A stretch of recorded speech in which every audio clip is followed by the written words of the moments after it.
IBB's Masterstroke: Why did the Maradona choose Osinbajo to review his book? Is there a reason why he would do that?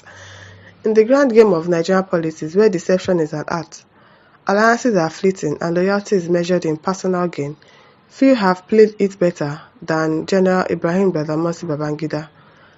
The self-styled evil genius and Maradona of Nigerian politics has, for decades, remained a shadowy figure. His influence always felt, never fully understood. His recent book launch, A Journey of Service, was no mere literary event. It was a carefully orchestrated spectacle, loaded with political undertones, silent declarations, and strategic moves. At the center of this grand performance was an unexpected actor, Professor Yomi Osinbajo. How is it unexpected?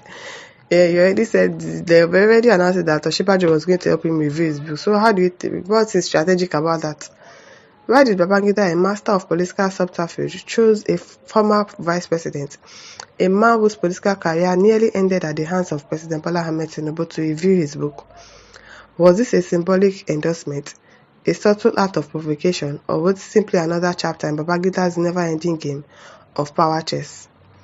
The unexpected choice. What was Babangida thinking? For those who understand Babangida, nothing he does is by accident.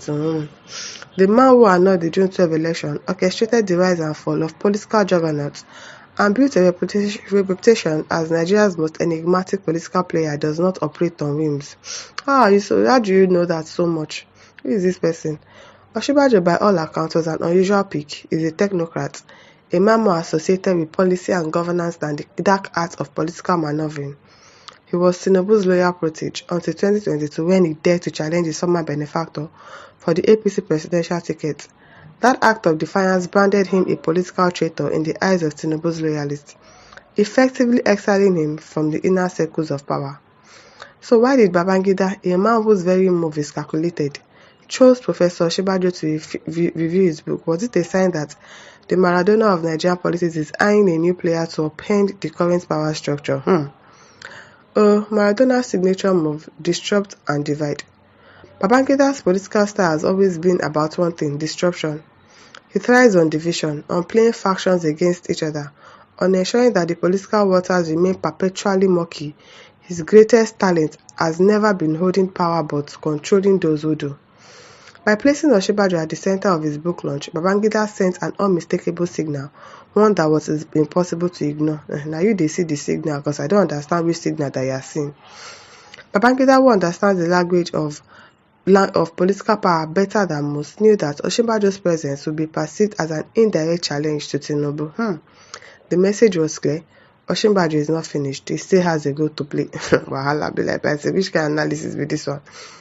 Was this a way of rehabilitating Osinbajo in preparation for 2027? If the APC under Tinubu fractures, could Osinbajo be a rallying figure for those seeking an alternative? I don't think Osinbajo wants to do that. I don't think Osinbajo wants to come and contest anything in 2027. Babangida's endorsement, even a subtle one, carries weight. He may no longer wield direct power, but his influence among Nigerian power brokers remains significant. What did Osinbajo presence means? Nothing now. Wetin you dey read meaning to person present? I don't understand.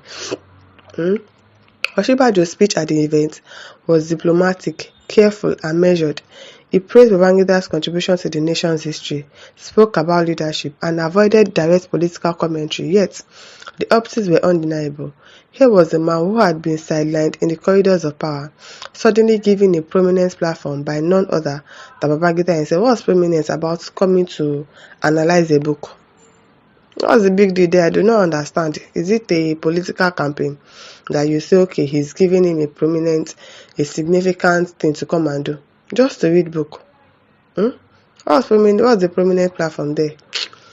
Dr. Adamu Musa of Ahmadu Bello University observed, Babangida is many things, but he is not careless. If he is elevating Osinbajo in this manner, it means he sees him as a useful piece on the chessboard of 2027. The question is, in what role? One of the most interesting aspects of the event was the reaction, or rather, the lack thereof, from President Tinubu's camp. While Tinubu himself was present at the launch, he remained notably silent about Osinbajo's role in it, because there is nothing. I need to see meaning to something. Osinbajo is not looking for any appointment. Babangida did not have any reason to say, okay, well, Osinbajo, come and analyze my book. And Tinubu does not see any big deal with that, so I don't understand. A refusal to acknowledge what many saw as an indirect challenge, or was it a quiet warning that he was fully aware of the game being played? A close Tinubu ally who spoke on condition of anonymity remarked, Ashwari doesn't react to distractions. Osinbajo made his choice in 2022, and that door is closed. If Babangida wants to play kingmaker, let him try. The real political game is beyond media speculation. I don't think that at this point, Babangida wants to play a kingmaker. I think he's just trying to get people to forgive him, like try to pave the way to enter into the kingdom of heaven. The man is going to go anytime soon, so what is he looking for? Trying to be kingmaker at this point in his life? On a wheelchair? What is he looking for? Yet, silence in politics is never truly silence. The presence of Osinbajo as such a high-profile event under the patronage of Babangida is not something Tinubu's camp would simply ignore. Babangida, despite his age, remains a master of the long game. His book launch was not just a literary exercise, it was a political statement. By bringing together the old and new power players, he reminded Nigeria that he still has a voice in shaping the future. A potential crack in the APC, if Tinubu's leadership weakens, could Babangida position Osinbajo as a rallying figure for those dissatisfied within the party? I don't think that's possible. With Nigeria's two-party system increasingly unstable, Babangida may be laying the groundwork for a new political alignment, one that cuts across traditional party lines. Perhaps, at the very least, this was simply Babangida doing what he does best, reminding the political class that he remains a force to be reckoned with. The final question is, who is the pawn and who is the king? As Nigeria hustles towards 2027, the political landscape is already shifting. Babangida's decision to highlight Osinbajo was not random. It was a message, a signal, a calculated move. But to what end? Is Osinbajo a mere pawn in Babangida's game, or is he being positioned as the king in his own right? Is this the beginning of a serious political comeback, or just another chapter in the endless power struggles of Nigeria politics? I don't think Osinbajo told you that he wants to do a comeback. I don't think so. I don't think he's interested in any comeback. One thing is certain, Maradona never moves without a plan. And in this game, only time will reveal whether this was a masterstroke or just another elaborate bluff from Nigeria's most legendary political strategies. Written by Mohammed Bello Doka. Mohammed, this your analysis. I will get as it be. Because I don't see any big deal in Osinbajo analyzing his book. Out of all the people there, he seems like the most person that should be able to analyze it there. And so I don't see any reason why you think that it's because he has an agenda. He's trying to bring it back into the limelight for him to come and contest in 2027. I do not think so, I beg. And listeners, what do you think? Leave your thoughts in the comment section. Don't forget to like, to share, and subscribe. Thank you for listening. See you some other time. Bye.